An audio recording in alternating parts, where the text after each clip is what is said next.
myself Lakshmi from Adoni. ముందుగా బ్రహ్మర్షి పితామహ పత్రి గారికి స్వర్ణమాల పత్రి మేడం గారికి నా హృదయపూర్వక ధన్యవాదాలు, అనంత కోటి కృతజ్ఞతలు. నాకు ధ్యానాన్ని పరిచయం చేసిన సిద్ధేశ్వర్ సార్ గారికి నా పాదాభివందనాలు.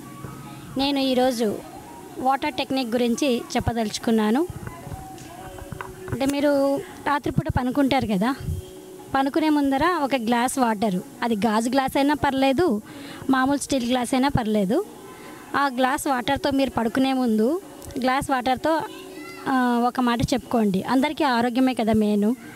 ఆరోగ్యం గురించి చాలా బాధపడుతున్నారు చాలామంది. అందుకే ఆరోగ్యం గురించి చెప్పదలుచుకున్నాను ఈ వాటర్ టెక్నిక్తో.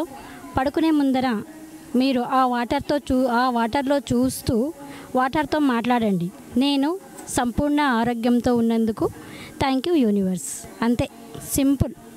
అలా చేసి ఆ వాటర్తో చూస్తూ మాట్లాడాలి.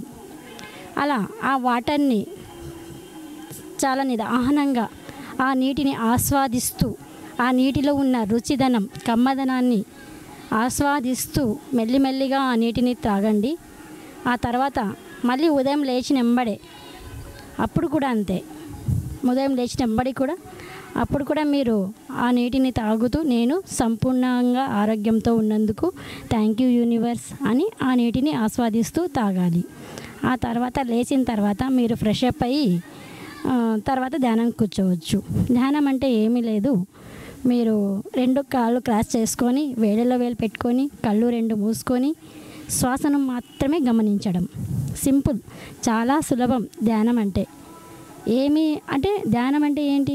ఏమీ పని ప్రశాంతంగా పెట్టుకోవాలి, ఏ ఆలోచనలు వద్దు, అన్నింటినీ మర్చిపోదాం.